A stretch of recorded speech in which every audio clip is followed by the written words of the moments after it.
Never. Just sell it. Friday, Hey, baby. but like serious question. Has that has that ever happened to both of y'all? Like what we were just talking about, like the situation. Yeah, Yes. for sure. Okay, all right. I just wanted to know that I wasn't a sicko. I just tell wanted to y'all know. weekly about that. Nah, I've heard about it. No, but it's not the same. It's not the same, Chris. It's not the same. It's not the same. Just the audacity. Like, how dare you? It's just, They go do it, but how dare you steal? no. But that's the thing. I'm not doing it. Like I stuck to my end of the bargain, bro. Right. Exactly. How could you do this to me, bro? Again, I turned into Lil Durk every time. I fell down to my knees when the law came because I be in tears, boy, crying and throwing. But anyway, fellas, we got the trade deadline. This may have been the most chaotic trade deadline of all time. There was movement on movement on movement, contenders moving, the bands breaking up. I mean, boy, I'll tell you what, this was a wild trade deadline. On top of that, we've got the Super Bowl coming up. We've got Aiden Hutchinson named the NFL Rookie of the Year. We've got a ton to go over today. Are y'all ready to get into this show? I'm ready. Man, I'm fired up. What's up, y'all? Have a seat. It's your favorite hour of the week with the Facts Over Acts crew. We got the master, the mix and master, Josh Guyton in the building. That is I. We got the money man, the mail to plan, Chris Allen in the building. Right here. And then you got the little old MC, that's me, King Gibbs. Now, we were debating on whether or not we should do a Would You Rather before the show because we got a lot to get into. But we're going to try to keep this thing brief because it just, we were talking about something that made really terrible parents come to mind. And so, if you had to pick a TV dad to live out your life with, and I mean you go back to childhood and are raised by this father, it will be one of this group. Pick your fighter. Frank Gallagher of Shameless, Peter Griffin of Family Guy, Homer Simpson of The Simpsons, Reginald Hargraves, the dad from Umbrella Academy, or Cal Jacobs of Euphoria. Which dad are y'all going with? So I'm either going with one or two options. I'm either going with Homer because one, out of all of those, Homer the only one that's like not a bad dad. He's just stupid. That's different. That's different. Like he got the morals in him to try to be a good person, but he's just stupid. He can't help it.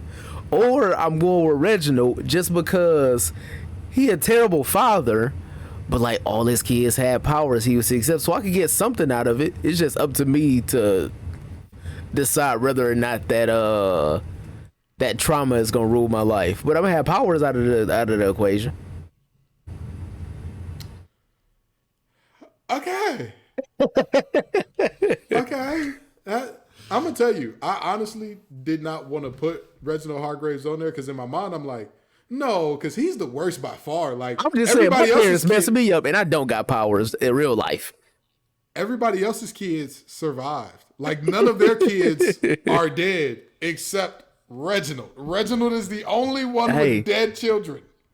Hey, it'd be like that. And he tried to kill one of his kids. Did you watch the last season of Umbrella Academy? I ain't finished the last season. He tried to kill all of them. He did. He really did. I'm gonna have to watch it now. Yeah, you got to finish because this is. I think it'll change your opinion a little bit. Chris, who you rocking with? Who's your fighter? Man, call me crazy, but you know my philosophy is if you know the devil you know is more comfortable than the devil you don't know, right? Mm-hmm. So give me Frank Gallagher, bro, because I know my dad ain't gonna be there. He ain't gonna give me nothing, provide nothing. But you know what you can always count on? He gonna be somewhere around the house drunk. And you know, me just seeing my pops around the house drunk, you know, outside in the street. Or he gonna find a way to scam too to get some paper. You know, he gonna find a way. Absolutely. He gonna find a way to get some money. He gonna find a way to make you happy sometimes. And when it came down to the trenches for real, Frank low-key did have a lot of his kids back, bro. He really did. When it came down to the trenches for real. So I'm gonna tell you, man. I'm gonna tell you. And Josh, I'm mad that you got me out here agreeing with Chris all willy-nilly. That's the easy answer, bro. Frank Gallagher is right there. Like, think about it this way, bro. Of all of those dads, he's the least violent. Like, you will have the least violent upbringing with Frank as your dad. Like, yes, you'll endure the violence of poverty, sure. But True. Homer used to strangle Bart like every episode. About 10 seasons straight.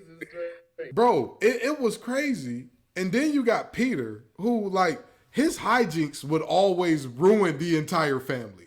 Like, this was not like, he wouldn't do stuff that's like, oh man, this is like a bad day. Like, the house is gone now because of Peter. Like, you home, there's no home in there anymore. Like, that's the type of stuff Peter be on. Other than him, Cal, another one. First of all, Reginald Hargraves, some of his kids are dead. Enough said. I'm trying to live, okay? And we all know black folks always die first, although I was super surprised that a black person wasn't the one who died, and it was the Asian kid in Umbrella Academy. But still, I ain't fading it. I just can't do it. And then last but not least, Cal. I mean, come on, bro. Cal was playing it crazy. He was, bro. Imagine your pops coming back from the bar and you got to wrestle him and he's sitting up here pissing on the floor, bro. Like, that's... Like, honestly, I would rather keep the pops I got now than have Cal, bro. Because, like, at least if you're not there, I'm not like, hey, this is easy. This is easy to know you won't be there. Like Chris said, it's the devil you know. With Cal, it's too much unpredictability. You got some things going on in there that aren't exactly legal, going on with minors, and there's a videotaping and recording without people's consent going on there. Yeah. Hey, give me Frank, bro. Give me Frank. If he gonna break the law, it's gonna be like public drunkenness, disorderly conduct, resisting arrest. Give me that. DWI at worst. Exactly. That's light work. That's light work, pops. We can work past that. That's easy. That's easy, man. And eventually, Father Time gonna catch up to Frank, and like you ain't really gonna be like that tight about it. It's just like, all right, cool. But like the rest of these, they kind of gonna last forever. So that's just my idea there. Speaking of lasting forever, everybody says that LeBron James breaking Kareem Abdul-Jabbar's all-time scoring record is a longevity stat. We all know, all three of us know ball, so we very strongly disagree with that. But with that being said, what do y'all think is the impact on this record being broken, both for the game and for LeBron's legacy? For the game, I think it's just showing a changing of the guard because, from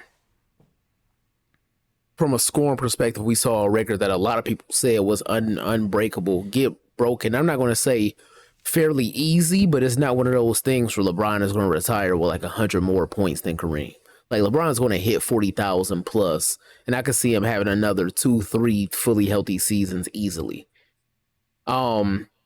But I do think that it shows that the scoring record is easily touchable, and I don't think that we go as long of a distance between Kareem and LeBron before we see the record possibly get broken again. Just if you look at the trend of how basketball is moving, as he is coming in at age 19, averaging 25 a game first season, 30. And longevity might not be a problem just from it's going to be hard for somebody to have the same longevity that LeBron did, but I wouldn't be surprised if the way that certain players play now, how much they rest and the medicine that's involved, we could see somebody have a fully healthy 20-year career. That's not going to be surprising. But it does just add on to LeBron's legacy. I've reached a point where we not doing GOAT debates on this show. That's something that's just, it's no point in doing it. However, if somebody wants to say LeBron is the GOAT, it's no refutable argument you can have for that.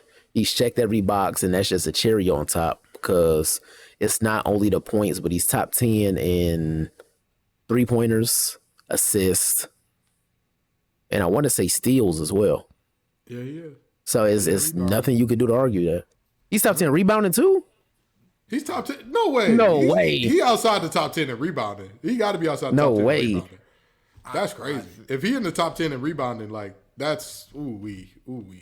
That's crazy. But Chris, what do you think about this? What do you think this record being broken, the impact is on the game and on LeBron's legacy? I don't think it's a longevity debate for many reasons, but I'm gonna say I don't think it gets broken that easily, bro. If you think about the world in today's society, right? Today's society is what? It's fast paced, right? And what that means is diets and other things become less of a necessity, right? Anthony Edwards, for example, we just did a long segment on him last episode, right? Eating 21 bag of hot fries a week.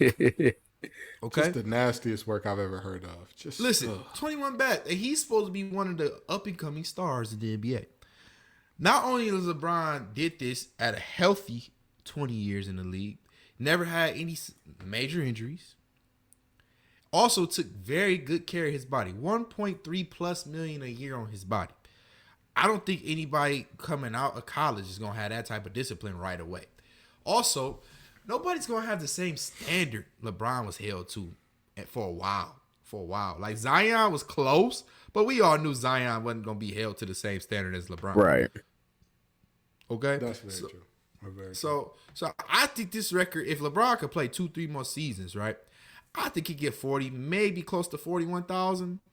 And I don't think nobody sniffs this. I think it finally becomes an untouchable record because the amount of patience you got to have to be 20 years in the league, good diet, not getting any trouble off the court, and be focused, locked in, and play almost 82 games as much as possible.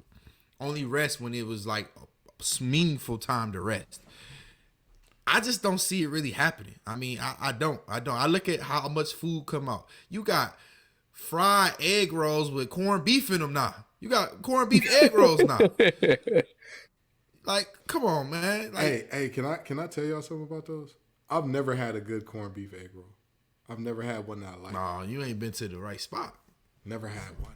Never. And you're right. I'd have been to some 5-star steakhouses and had those. I'd have been to like. Oh, some, no. Like, rundown. I was like, you gotta be to the slum. I was just about to say, Okay. I done been to some parks where like you gotta tuck your wallet, you gotta anybody shake your hand. Hey, how you doing, Big Tom? All right, hey, don't worry about what my right hand holding down, man. You take care, brother. But yeah, I never had one that I like. It's something about that combination that just it don't work out for me. Don't work out for me. Yeah. But I'm gonna tell you this. For the NBA, this was terrible. This was really terrible for the NBA. It was good for the actual league in and of itself. It was bad for all the things peripheral to the league. And let me tell you why.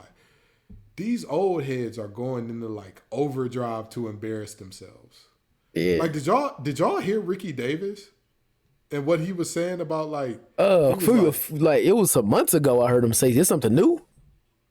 Oh, no, I'm talking about that. But like, there are other people now like joining on that bandwagon of like, oh, LeBron wasn't that good when he first came into the league and and it's like, stop. That boy dropped 25 as an 18-year-old. He couldn't drink yet. He was 3 years away from being able to legally take a drink and was like, yeah, I'm the leader of this team now, guys. So, hey, thanks. Like, that's not. And these old heads just going to keep like this old head syndrome going of like saying random things that don't make sense. And JJ Redick said something very poignant in about like, oh, LeBron James is top 5 all time in points per game. But I want to take it a step further. Do y'all know how many points per game the all time record is? It's 28, ain't it? It's Michael Jordan with 30.12 points per game. LeBron James is currently averaging 30.2 points per game this season. Wait. Say that again. You said what's the all-time record for most points per game in a career is Michael Jordan with 30.12. LeBron is averaging 30.2 right now. I don't think that we understand what we're looking at. I don't. Because like while this record will eventually be broken, all records will be broken. Maybe not in our lifetime. Maybe so. I don't know. All records will be broken eventually. But in this manner, we're watching a guy that we're talking about is 2 years away from retirement, and he's averaging more points than the highest of all time. Right. In terms of points per game for a career. Like this is unheard of. This is not like this is his swan song and we all know he's on his last leg. No. This is something different. This is like LeBron is once again showing us he's not one of us and we're not him. And by he's not one of us, I mean to the other NBA players. Honestly, to the other NBA greats. Y'all are not him and he is not y'all. That's just the reality there. For his legacy, I mean, I think this just, again, further cements like what can you argue? What can you say? Right? Like, oh, he never wanted to take the big shot. Yeah, but he's the all-time scoring leader. Oh, well, he just played for forever. Again, top 4 all-time in NBA points per game. You got to be good in order to play forever. Is that another stat too, Gibbs? He did this, right? Still is under the most field goals attempted. Still is under the number 1 player in most field goals attempted. Oh, he's not going to scratch that. He's not going to scratch that. I don't, because the amount of field goals that were attempted by the greats who like were given that leash, he was never that type of guy. That's like when people say he was pass first. I mean, yeah, he looked to get his teammates involved. When we watched Ball Hog Brown against the Thunder, did we not realize like that's who he could be every night if he chose to be? If he wanted to, yeah. If he so chose to, he could be like, hey man, I need 40 a night. This how we gonna get there. Every night. He can do that. He just doesn't. So I don't really think that this again, at this point in time, there was somebody who said LeBron James has finally made me a believer. Baby, you about 18 years too late. Right. If it took all this, all right, I'll give you, you're about 10 years too late. You're about 10 years too late. To yeah. Like, once 2013 hit, you was like, all right, yes. You couldn't, again, I'm not, like we all said, we don't get into GOAT debates here because it's a lot of different things that go into it. Like I was on Locked On ACC today, and my co-host asked me, who's the best team in the ACC? And I said, well, it depends on what you mean by the best. Because if you're talking best in terms of who has the best chance to win a national championship, that's different from the team that's probably going to finish with the best regular season record. That's different than the team that has the best chance to win the ACC tournament. Those are 3 different teams. So I don't know what you want from me there, but that's just the reality. It's the same thing in terms of GOAT debate. Like if you're talking GOAT, it's about what you prefer. Because really, right. I think that there are 4 guys that, like, no matter how you cut it or slice it, like, really 4 to 5 guys that, like, they're up there. They got to be in that conversation. So, again, if old heads could stop having old head syndrome, that would be beautiful. That would be great. But, like, it makes the NBA look so bad that, like, all these old heads just pop out of the woodwork. Yeah, I remember when LeBron first came in the league, I used to smack him upside the head and send him to the stove for Fritos. And he wasn't even my rookie. I played for the Warriors, but every time he was in San Fran or every time he was in Oakland, he got smacked upside the head and sent to the stove. He was my corner boy. Like, come on, man. You're not that guy. You've never been that. You're do you think Kareem was hating or he just old? No, Kareem's just old. You think so? I think Kareem is, like, legitimately at a point where he's too old to hate. Like, yeah, okay.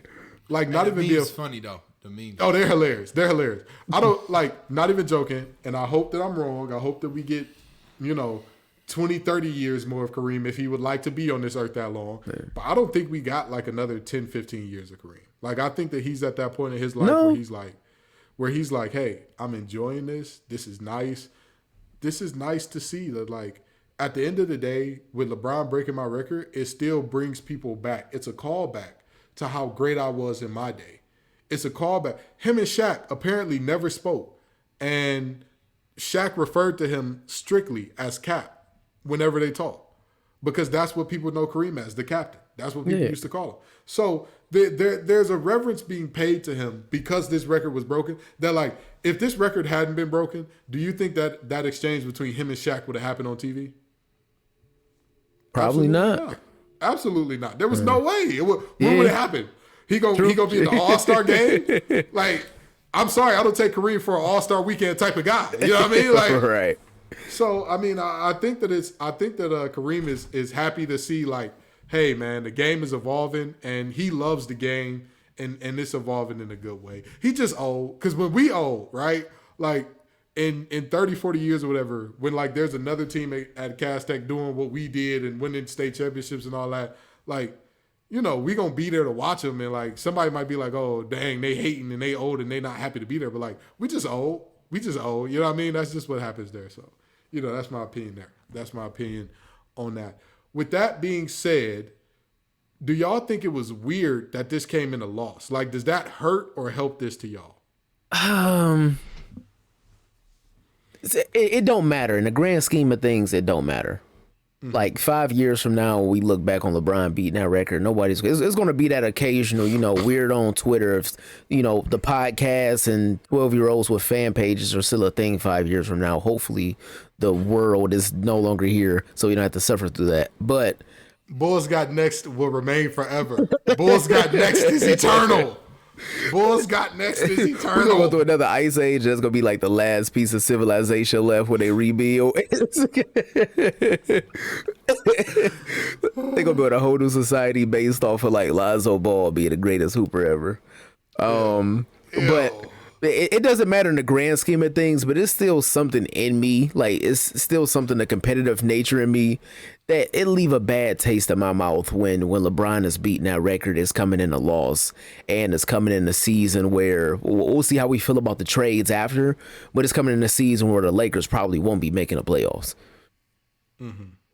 Chris, what say you? Man, first off, I'm gonna say this: why old heads gotta bring up?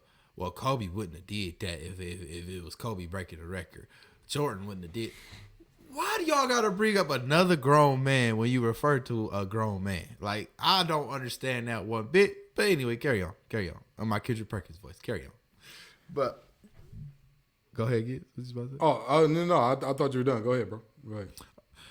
I really don't think it matters, because if you think about it, every time LeBron had a milestone, they lost. Like, and we don't already forgot that. Literally when he passed Kobe, they lost. When he passed Jordan, they lost. When he hit top 4 all-time assists, they lost. Like, When he passed Karl Malone, they lost. we done already forgot. So I mean, ain't that big a deal. It's a Tuesday night game against the Thunder at home when you was beating the all-time record. If it was a meaningful game, then that's one thing, but we're not gonna remember this game next week. Can I let y'all in on a secret? Anybody who holds this game or says like, "Oh, this is, he did it in a loss. This is bad." LeBron is he's top 10 all time in steals, right? He doubled his career steal average in this game. We already talked about him being top 4 in assists. Again, this was ball hog Bron, so he only got 3 assists. He's averaging 7.5 rebounds for his career. He got 7. He's averaging 73.5% from the free throw line. He hit 80%. He's averaging 34.4% from deep in his career. He hit 66.6. Technically, infinite sixes till you get to a 7, but still that. He's averaging 50% from the field in his career. He shot 65%. I'm sorry to tell you, what more do y'all want from that man? Somebody bring out the Tyrese meme. What more do you want from me? Because he can't do nothing else, bro. Like, at the end of the day, if you let Josh Giddey cook like that, you deserve to lose. Yeah. I'm not about to, like, what? I'm sorry, but why? What is going on there?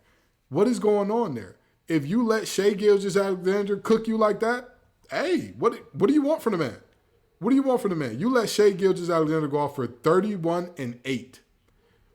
So which one was he supposed to check? Or was he supposed to check everybody? Because it's LeBron and he was just supposed to, like how they say Jordan teammates were afraid of him and afraid of letting him down. Was he supposed to intimidate a bunch of grown men who, by the way, here's a fun fact about this Lakers team. LeBron James wasn't the highest paid player on this team. no. It was Russell Westbrook.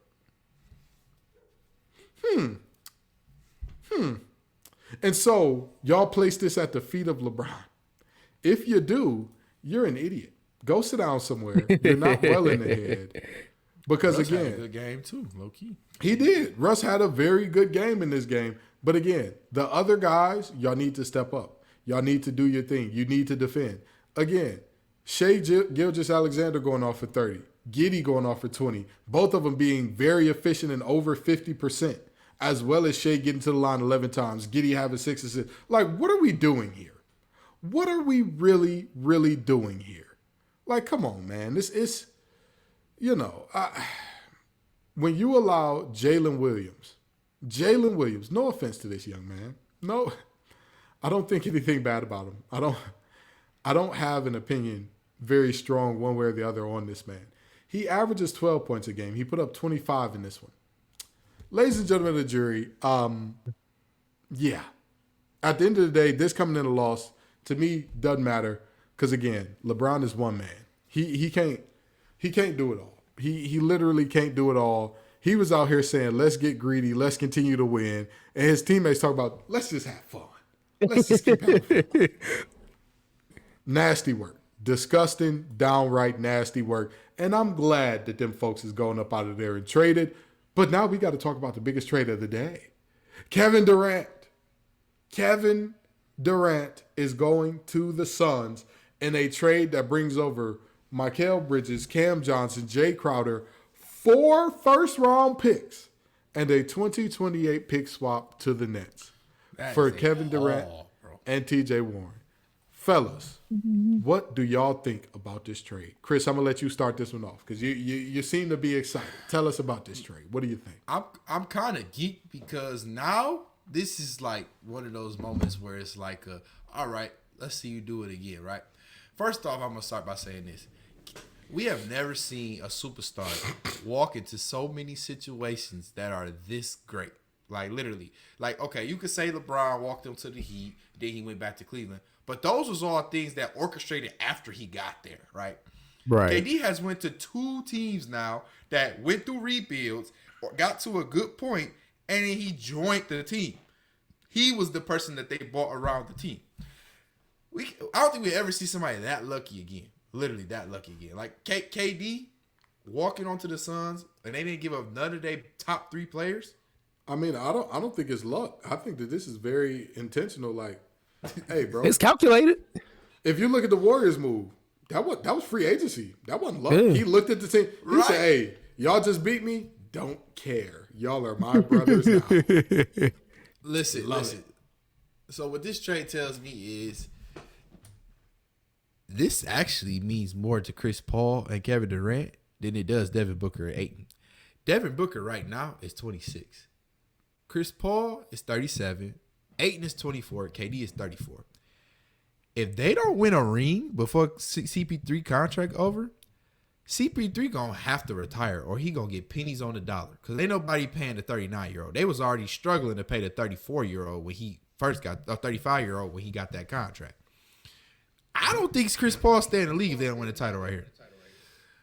Also, on top of that, Kevin Durant, right? You go from the narrative of you can't win without Steph to go to a narrative where now you in the same similar situation when you had Steph. So do you want Steph to be your father in another life? Because if you don't win this ring without Steph this time, everybody gonna say without Steph it would have been no KD. You know what? I'm gonna say this. This trade to me cements the fact that like KD is all right with his legacy is what it is. Cause like this is the ceiling of his legacy is like, oh yeah, he was like a really great part of some really great teams. Like he'll never be known as the guy that like carried a team. Like he'll never be known. Yeah. Because you look at the Warriors, champions before he got there. You look at the Suns. The Suns went to a finals, 2 years ago? 2 years ago. 2021. Like, nobody's ever going to look at you like, hey, man, I'll tell you what, bro. Without KD, them teams was some meat. Again, people say, well, it's the same thing with Bron. Sure, let's pretend that it is, okay? All right, great. We're pretending. We're in the land of make-believe. Kevin Love, for all of the talent that he was, how many times did he make the playoffs in Minnesota? 0? Yes, correct. Okay. No, he never made the playoffs in Minnesota. Yeah, because Minnesota didn't make it again until that one season Jimmy was over there. So they never made it with him. Well, that's okay because we're not talking about Kevin Love. You know, Kevin Love's not the important part. We all know Kyrie is the guy. How many times did the Cavs make the playoffs with Kyrie? They had first round pick. 0. They multiple had the times. They had the number 1 pick more often than they made the playoffs with Kyrie Irving. So LeBron joined up with teams that objectively were like, meh, at best. At best. Yeah. Hey, doing one better, Gibbs. Explain to Miami. No, Miami was dookie that year before LeBron went over there. But here's the thing. I'll at least give you Miami because both Chris Bosh and Dwayne Wade was a champion in his own right before LeBron got there. And Chris Bosh had been to the playoffs. I don't know if he won a series or not. I want to say he won a series or two with the Raptors, but he had at least been to the playoffs. So I'll give you the Heat. I'll give you that one. Sure. You can have that one. He joined up with a champion. Absolutely. Kevin Durant goes from champion to team that's been in the finals to he tried to do it by himself. He tried to go it his own way. He tried. With two other superstars. And I told everybody, the ceiling of this team, the ceiling is a loss in the finals. That's the absolute best they'll ever get. He tried. Gibbs. Can I remind people, me and Gibbs got on the podcast. We didn't even pick. I'm looking at our list right now. Me and Gibbs didn't even pick the Nets to make the playoffs, right? And the reason why me and Gibbs did pick the Nets to make playoffs, y'all go listen to the tape. We got it all on film. We both said it's no way Kyrie and KD make it a whole season without being traded after requesting a trade in the summertime. We not going to act like that didn't just happen. Lo and behold, Cam Thompson may be the best player on the Nets now. And wait. Remember when the Nets got hot? And certain folks were saying, oh, they figured it out. They look dangerous. They look scary. What did I say that entire time? Give it time. I think you also pointed out that they only played one team that would be in the playoffs if the playoffs started. Yeah. But at the end of the day, you got to know with Kyrie and Kevin Durant, give it time. And here's the thing. We'll talk about the Kyrie trade in a second. But when I look at this KD trade, I'm saying to myself, KD is happy with his legacy being what it is because even if the Suns do get a chip, again, nobody is going to look. They'll say Kevin Durant was the player that got them over the hump, but the hump was this big. Like you were there. You were in the fight. And didn't that series with the Bucks go to 6 games? Yep, 6. The Suns won the first 2. The hump was this big. Literally this big. Like, it's not like you got them over the hump to where, like, they were a middling team. They were a team that could barely make it out the first round until you got there. You went to a ready-made champion, and you did what you were supposed to do, at best. Because if you don't win, like Chris said, for the rest of your life, my brother in Christ, every meme, every Father's Day, you going to hear about Steph Curry every single time if you don't win. So that's just my take on this trade. But I also think that a lot of people are overblowing giving up picks. Y'all don't understand. Like, at the end of the day, forget those picks. Like, what are we doing here? Don't get me wrong. Picks kind of matter. But at the end of the day, I'm a Lions fan. I'm a Pistons fan. If you tell me, Ken, they're going to leverage their future from 2028 and beyond, but they're going to win a championship and be competitive for the next 4 years, do it.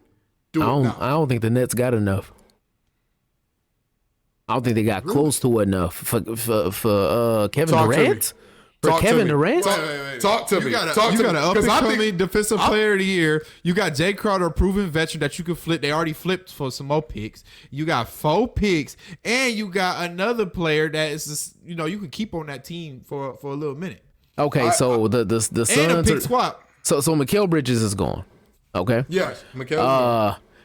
Cam Johnson is not a person. Like, Cam Johnson's good, but he's not a person that you're going to work into the future of your franchise. Absolutely. Mikal Bridges is a player. very serviceable player, but at the same time, if you're building a championship roster, Mikal Bridges can be no higher than third as being generous, 4th option on the team. Third is being generous, but hold on. His ability to both shoot the 3 and cut makes him a comfortable third. I'd say it makes him a comfortable. It depends on who your 1 and 2 is. That's fair. Third is very generous. But in those 4 picks, the Nets are going to be a bad team. The Suns are going to be better than the Nets for those 4 years that they have their picks. The Nets don't have any of their picks. So you gave up Kevin Durant for 4 picks. It's going to be a 20-something. But no, they got Philly picks and they got what's the name picks as well. They got Philly picks and they got. It's blowing my mind. I can't think of it right now. They got Philly. Dallas? They got another team picks. They got Dallas picks. Philly, Dallas, and Phoenix are not going to be bad. I don't know about that one, big brother. They're not going to be bad. Hey, Bad I'ma say enough to this. get some good lottery picks, and in exchange for Kevin Durant, you're not going to get those picks out of those three teams. I'm gonna say this, and I mean it. The Phoenix Suns got 2 years, tops. They got 2 years? 2 years. But they traded 4 first rounders. They traded 4. At the same time, even if you got those years, I still to see that they can have enough talent in that window to still not. Yo, we got this Suns pick. It's about to be the second pick in the draft. That's not going to happen. Year 3 and 4, I don't know, my brother in Christ. Because mind you, imagine. All right, just hear me out. 3 years from now, who's the core of that team? Assuming Booker and possibly Ayton, since they re-signed him. Ayton got re-signed because they matched a restricted offer. That is literally the worst type of contract you can possibly get. Facts. Because it's literally saying, we did not want to give you this money, but He's somebody there else for gave it 4 to more you. years, right? And I believe so. I believe he's there for 3 or 4 more years for sure. But here's my problem with that. Ayton looks very disinterested when the ball ain't in his hands this year. Like, people are fooled. If you watch the box scores, you think Ayton is putting up hella numbers. He's great. Watch the game. Watch him when that ball ain't in his hands. I've never seen a better big be more disengaged when the ball ain't in his hands. Yeah. Like, I've never seen this before. He's just like, hey, defensively, I mean, protect the rim. I don't know about that. 3 years. I'm looking at it right now. But here's why I say that. If he continues like that and they don't win the championship, or even if they win a championship or 2, but they struggle after KD kind of slows down and Chris Paul plays a low to the ground game, but he's slipping year by year. Like he's getting worse. That's objectively. This could be the last year. Yeah. Not of him playing, but this is the last year of good CP3. I was just about to say last year Chris Paul being CP3 before we it's what was the other one name? Cliff. Before he Cliff Paul next season. Before we get Cliff Paul, this could be the last season. So I'm just saying, in a couple years, we could be looking at Ayton force his way out, Booker there by himself, KD is slowing down, and Cliff Paul. Who? Yeah, they're still making the playoffs. I don't know. Okay, but I hear Remember, you. KD, The KD West only is got old. 2 more years. The KD only got 2 more years too. The West is old, but the West also has most of the markets that people want to be in, realistically. True. The West has most of the markets where people want to be. Like, that's just LA is LA. It's always going to be there. You know what's really weird to me? The fact that Boston hasn't got more big name free agents. Like, You want to go play for? I mean, they're a historic franchise because they've drafted somewhat well. But you trying to go play for Boston? Absolutely not. Chris, you trying to go play for Boston? I live in Boston. They signed Gordon Hayward. Hey, go on somewhere, man. Hey, go on somewhere. Am I lying? Go on somewhere. Kyrie and Gordon is about it, and we all know that. No, they didn't sign. They didn't. Wait, sign they him. didn't He even got sign traded. Kyrie. Yeah, Kyrie got traded. But he waived his no trade to go there, didn't? Or did he not have a no trade? Did he? No. He didn't have a no trade with Cleveland. Yeesh. Yowzers. Okay. All right. For sure. Okay. All right. No, but you don't they- think. they- but wait. they landed- So what do you think the Nets should have gotten for KD if this wasn't enough? What do you think they should have got?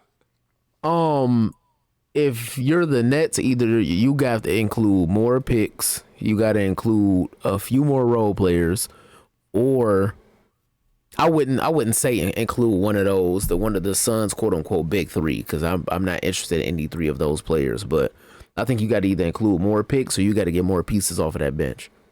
Not interested in none of the big 3, really. You trying to watch a basketball game with Ben Simmons and DeAndre Ayton on the floor at the same time? I mean, I think Book and him would be an all right duo. I think they'd be all right. But then it kind of defeats the purpose because it's like at that point the Suns took themselves out of championship contention. So Right. I get it. Neither team is in contention. Yeah, that's fair. Okay, all right. I feel it. Well, KD's running mate got traded before him.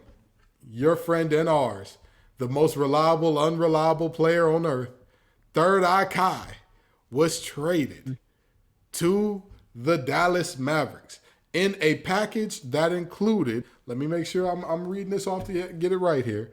He was traded to the Oh boy, Dallas you got the wrong Mavericks. thing in there. He was traded to the Dallas Mavericks. I don't have the right thing put. Oh, okay, there we go. He and Markieff Morris were traded to the Dallas Mavericks for Dorian Finney-Smith, Spencer Dinwiddie, a 2029 first-round pick, 2 second-round pick, and 2 second-round picks. So, what do y'all think of this trade? Guyton, I want you to start this one off. It's a weird trade. I think the Nets did the right thing with the current landscape around Kyrie. It's kind of hard to get a big haul for him. However, you got you two good wings to where, one, you can be competitive enough to still win games. Two, they're solid veteran pieces because they got some good young wings over there in Brooklyn as well. So those are good mentorship pieces. And you got about the most amount of picks I think you can get back in exchange for Kyrie Irving with this current landscape. I'm confused about Dallas. Yes, you're going to sell jerseys. Yes, you're going to sell tickets. Yes, you're going to put butts in seats.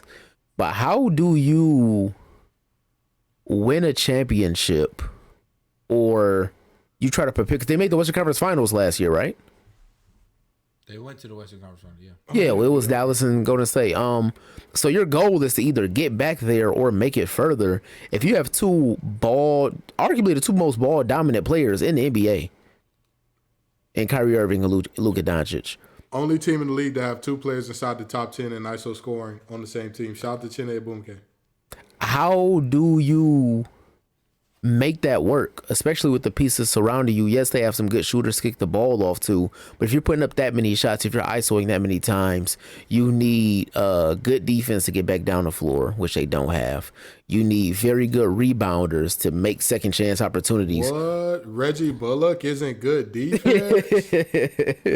and I think the only big on their roster is Dwight Powell, the only person that's 7 foot or taller. Which he's a serviceable player, maybe, but like you need a second chance points if you're going to have an offense where you have Kyrie Irving and Luka Doncic dominating the ball. I don't know how that works or how you look to surpass what you already accomplished last season. That's disgusting work. That's really disgusting. Oh, they got JaVale McGee on the roster. I mean, does he get minutes? He's 35, but he's there. I don't recall the man getting minutes. Does he get minutes? That's an excellent question, and I would say no. He's averaging on the season 8 minutes per game, so okay. He's not playing a ton. It's garbage time. Yeah, for sure. That's fair. So Chris, what do you think about this trade, man? What do you think about the Kyrie trade? If anybody can make it work, it's Kyrie. Kyrie has shown he can play off the ball. He played with LeBron James. He just has to keep his mental together. Now, the question for me is not if it's going to work. The question for me is who is going to get control of that locker room, right? Jason Kidd, to his credit, is a phenomenal locker room coach, right? He's a coach that, he can keep a locker room together. But you need a player that's going to keep the locker room together. You got Christian Wood, Luka Doncic, Kyrie Irving, and Reggie Bullock, and Powell. Probably going to be the starting lineup, right? If they choose to run 2 bigs. Who on that team would you say can keep that locker room under control? Your guess is as good as mine. Luka not going to be the guy to tell Kyrie nothing, right? Mm-hmm. At the end of the day, I just don't know what Dallas went all in for this season without getting any defenders, without also making sure Kyrie gonna sign back. Because we know, Boston fans will tell you firsthand, Kyrie do not mean he gonna sign back when he say he gonna sign back. I mean, I just don't understand what the thought process was longevity-wise. Yes, you have to do something, or Luka might walk in free agency when he gets the time, but you also got his birthright, so you could pay Luka $250,000. So I don't think Luka gonna walk away from that because he don't even want to play basketball that long. So I don't know longevity how this gonna work. I'm not worried about it working this year. I think this makes them the 4th best team in the West. I will argue they might be able to the same level as the Grizzlies. I'm not really high on the Grizzlies though, but I would say that they're around the same level as the Grizzlies. I want to let somebody in on something. And, some people say I got that Stephen A. Smith in me, and there's just some problem that I have with Kyrie. Chris and I talked about this off air, and I asked a simple question to which Chris still hasn't given me an answer. I firmly believe that Kyrie is the worst of the superstar players from the 2010s/2020s. I don't think that there is a single one worse who stayed consistently in that superstar territory, unless you throw Ben Simmons in there, then maybe him. But I don't think that Ben Simmons was considered a superstar for a majority of the 2010s. I think that superstar potential. He came in with superstar potential. But I don't think that anybody viewed him as like he's a legit superstar. I think that's fair to say, right? Okay. So with that being said, I would like to know if anybody in the chat knows, Josh, if you know, because you got the encyclopedic knowledge, who of all the superstar caliber players has been worse than Kyrie Irving? Who? I would say Kawhi Leonard. Like, as far as off the court antics, or how he just sits out whole seasons. I'll put Kawhi as worse. Okay. I'll give you. Nah. Kawhi got 2 defensive player of the years and 2 final MVPs. In the 2010s, right? Yes. Yeah. I mean, Kyrie got a ring in the 2010s, no. He got a couple big shots. He had an MVP caliber season. He was playing with Bron, so I mean. Ladies and gentlemen of the jury, my case is resting peacefully. I don't think that the Dallas Mavericks understand what they just did. I would say Paul. I honestly, on level of superstardom, I was gonna say Paul George. I don't know. I'm gonna tell you this. I think Paul George may be ahead of Kyrie, but I know that sounds crazy. But the only reason I gave you Kawhi is because he plays as much or less than Kyrie.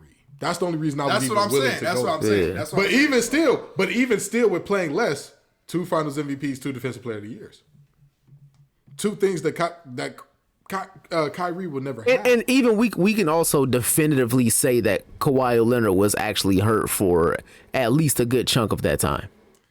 And not only that, again, when he's on the court, he just has a more positive impact on his team. Let me ask Dallas this. When he left Cleveland, why did he leave? Because he wanted to be the guy. He wanted to be, this is my team. This is my territory. You could have been, and I very seriously mean this, you could have been LeBron's Batman to multiple championships. You could have got yourself a Finals MVP in there as Bron started to recede and you stepped into the spotlight. You could have got yourself a Finals MVP in there. You could have had a situation. Let's be honest. Of course, nobody wants to live in Cleveland, but you're a 100 millionaire. You're a millionaire in NBA. Whatever city you live in, it's basically all the same. You can still go wherever you want. Right. Like, you're not like, oh my God, bro, I live in Cleveland. I can't go to Turks and Caicos tomorrow if I want. Like, that's not how that works. So that's the reality there. You could have been that. And then you go to Boston. Like we just talked about, not exactly the hottest free agency destination, but one of the most storied franchises in NBA history. You could have rode that out. You could have actually become the leader of Jason Tatum and Jaylen Brown and Marcus Smart, and you could have been the guy that's like, hey man, small ball is the new wave. We can play all 4 of us at the same time. Just give us a center that don't want to shoot and just want to rebound and set screens and win us ball games, and we'll be all right. But they played better without him. But they played better without you. And so, at that point, when you realize, wait a minute, this team is better without me, what did he do? He said, I'm re-signing. But what actually ended up happening there? He signed with the Nets. He requested a trade. Right, he requested a trade. And was traded to the Nets. Well, remember now. No. He didn't request a trade. His contract expired. He didn't take the contract. Okay, he didn't resign. That's what I thought. He literally ghosted the Celtics, and then he signed with Rock Nation and joined the Nets. Okay, all right. So then he joins the Nets. And when he joins the Nets, he says, I got my guy with me. You know, in his words, not mine, I finally have a teammate where I'm like, damn, he can hit that shot too. His words, not mine. His. You played with, statistically speaking, one of the most clutch players in NBA history. But your words, not mine. You've got a guy who can hit the shot. Okay. All right. You got it. And then, not only does he get that, he gets an extra superstar in James Harden. Yeah. And now, it's up and it's stuck. Oh, man, the big three, they cook. Oh, man, let Kyrie cook. And then, I don't want to get vaccinated, and it's not about me while I'm going to sit these games out. It's about the people who are going to lose their job and lose their livelihood for this. Kyrie, do you understand how the world works? Do you think that any boss who was going to fire their employee because they didn't get vaccinated was going to say, Kyrie ain't playing in the NBA. I need to reconsider why I'm doing this. Baby, they still got fired. You just didn't play for your team. That's all that happened there. And you gave $17 million back. And gave $17 million. Lord Jesus. Lord have mercy. To give $17 million back for a shot. We're not even going to go there. Again. So he's with the Nets. And then there's the sharing of a film that promotes certain views that don't exactly jive with everybody's views. The views shared in that film, very hate-filled to some folks, very much so one of those things where it's like, hey, you need to apologize, buddy. And now, in football, they always tell us, you win with alignment and assignment, right? So you don't win a play. You don't beat a block during the play. You know where the block is going, and you attack and you follow your technique, but you need to be in the right alignment, and you need to know your assignment to have any chance of winning. Do the work early. They gave Kyrie a chance to do the work early. He was given multiple chances to just say, hey, I'm sorry if this hurt anyone. That was not my intention. I just was sent this movie by a friend, and I found it interesting, or I heard it contained some very interesting things. I had not watched it. Again, apologies to anybody that was hurt. Did you actually have to mean it? Of course not. Of course not.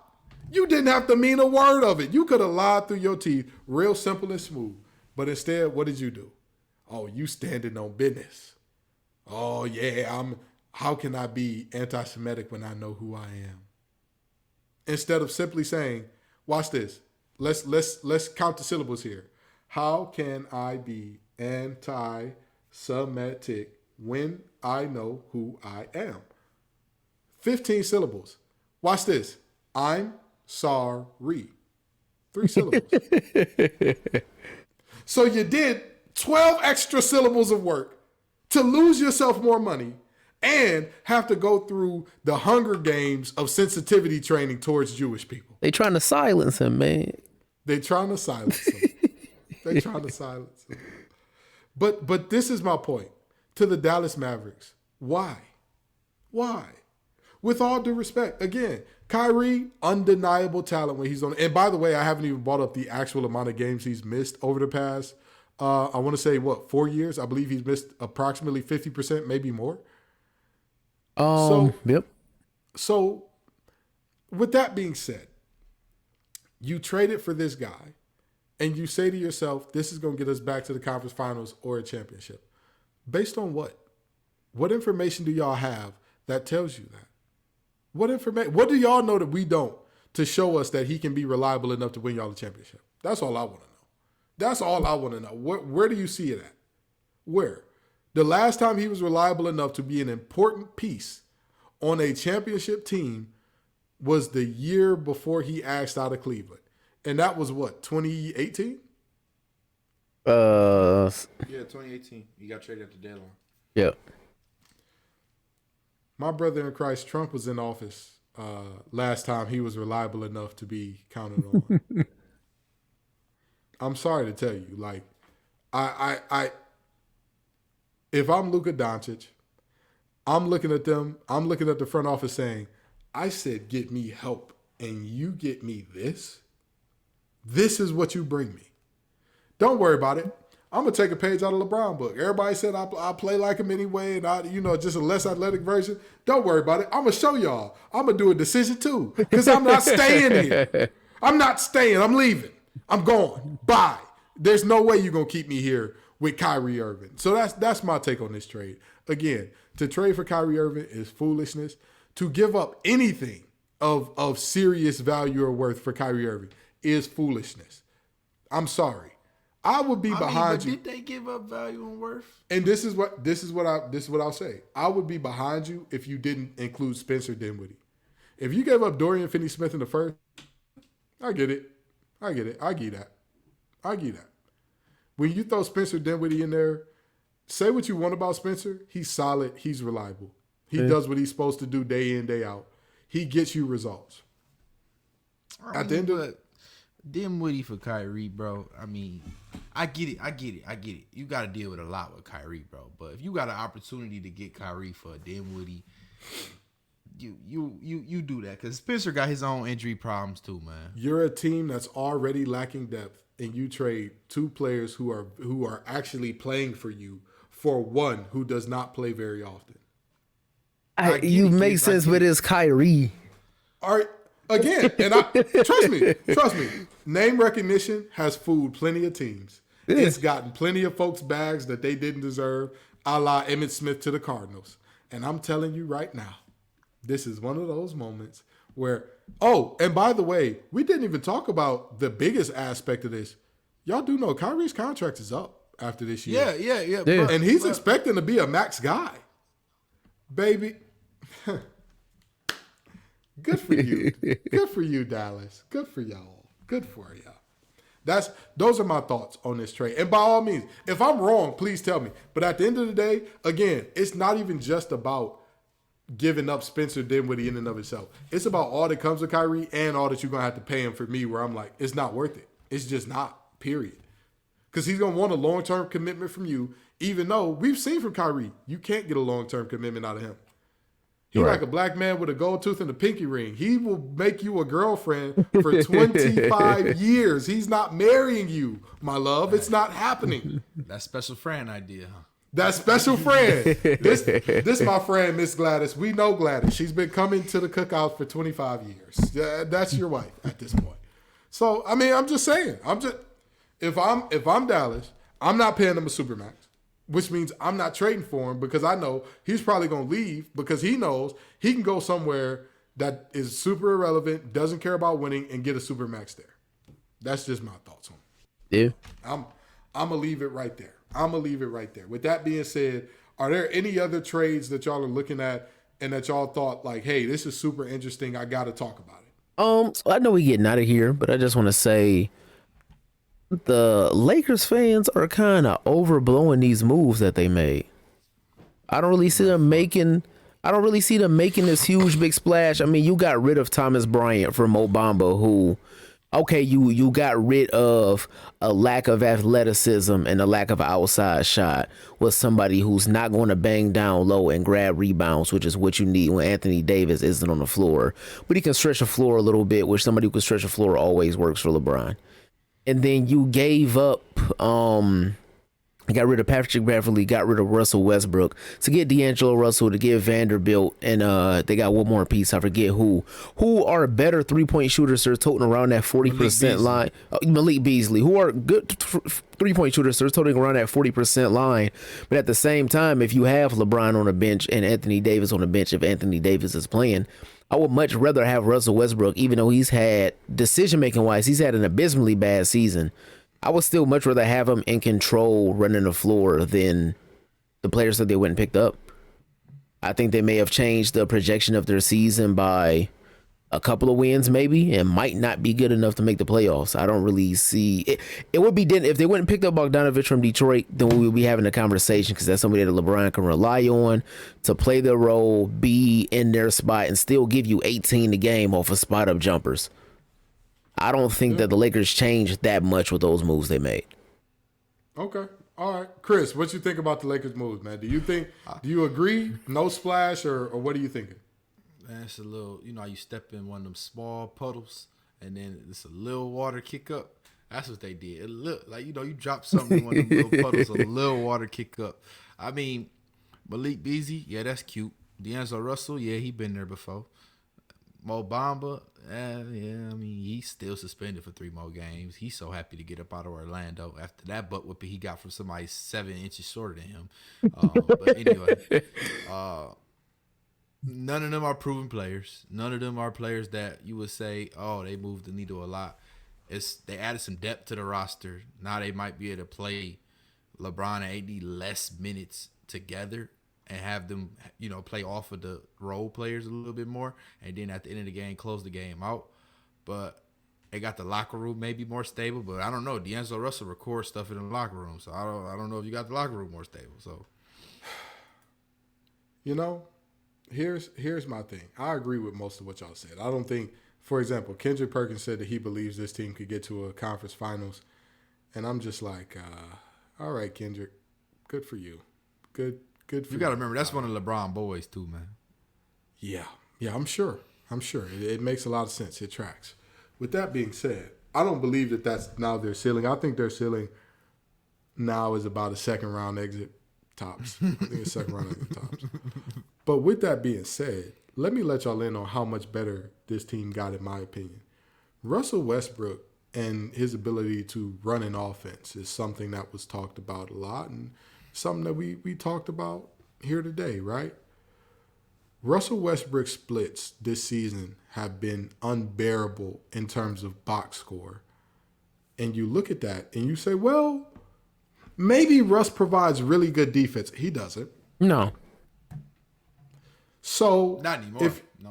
If you're bad on the box score and you're a net negative defensively, why would I keep you? Like, if you can say what you want about, and I'm going to tell you this. Here's the difference between Kyrie and D'Lo, right? When I talked about Kyrie, I'm talking about a pattern of events everywhere he went. We're looking at this event from D'Lo that was when he was what? 19. 19 years old. Who hasn't done something incredibly stupid at age 19? Yeah. Who hasn't? That situation was entirely overblown to me. I wouldn't have traded that man away for Nick Young. For Nick Young? That's the crazy part. That's like, but that's why Magic Johnson said he wasn't gonna be there, because he realized this ain't for me. This is not. No. But seriously, I struggle mightily to tell myself that this team didn't get better, because again, D'Angelo Russell has been like leaps and bounds better than Russell Westbrook this year. Like that's just the reality. There's no other way to cut it or slice it. There's no way to look at these two players and say, they basically been the same guy this year. How? Not only is D'Angelo Russell cheaper than Russell Westbrook, but he's doing literally everything better than Russ. Less turnovers, basically same amount of assists, better from the free throw line by 20%. Better from deep by darn near 20%. Better from the field. I am looking at this and I am very simply saying to myself, the Lakers got exponentially better, because with what I saw early in this season, I'm like, oh, no. They will struggle to make the play-in. They will fight for their lives to make the play-in. Now, I feel like I can say that they'll comfortably be a playoff team. I feel like granted, I think that this is a big splash to make them better, but in terms of the NBA, Chris, you're right. They're dropping a pebble in the cup. And I'm not talking about a Mentos and some Pepsi or some Dr. Pepper. No, what is it? Coca-Cola. I'm not talking about a Mentos and Coca-Cola type of explosion. No. In terms of the NBA, they dropped a pebble in the cup. Like, oh, look, a couple ripples. Cool. But for them and their team, this was massively impactful, because Russell Westbrook being a malcontent is crazy to me. It's crazy. There were allegations that he was arguing with LeBron basically nonstop towards the end, and the situation had become untenable. I'm going to just tell you this. What do you have to argue with anybody about? You're a point guard shooting 65% from the free throw line. Shut up. Go shoot free throws. That's all you need to do the entire practice. That's it. That's all, and that's it. Fellas, before we get out of here, one last thing. Chris, you the money man. Give us one bet that we can rely on for this Super Bowl. Tell us something. Tell us something that's gonna make the Okay, folks some money on FanDuel. I got a few. Well, even if we take off FanDuel, Let go of Prize few. Picks, Let Prize go of a Picks. few. You only need 3 picks on Prize Picks. They got a special going on. Patrick Mahomes only needs a half a yard to clear his bet, so that's a gimme point. Then Jalen Hurts rushing. He's going to rush out the pocket a lot because they're going to send the same pass rush they did against the Bengals. And then another good one is going to be Travis Kelce's yards because Patrick Mahomes is going to be forced to throw the ball a lot with running out of the pocket. So I think those are 3 great picks for that. Now, if you want to do FanDuel best for the Super Bowl, I would go with alternative yards. I think every running back in this game gets at least 25 yards. Every running back in this game. Both the first stream and the backup back for both teams get 25 yards. I think Miles Sanders gets a touchdown. I think Kelsey gets a touchdown. I think Jalen Hurts gets a rushing touchdown. And I think that Patrick Mahomes does throw an interception this game. Y'all heard it here, folks. First, we got you right on Prize Picks and FanDuel. So when you come back here, I don't want to hear, oh, Facts Over Acts didn't get me paid. They didn't get me paid. Y'all heard it. We trying to put money in your pocket, dollars in your wallet. This is the pod that gets you paid. We stand by that. In the words of Denzel, I stand by that. I guarantee it. You hear me? We guarantee it. Anywho, we know y'all tired of us talking about the trade deadline and sweating out bets and all that good stuff. But come on back the next week and the week after that and the week after that. Peace and love, y'all.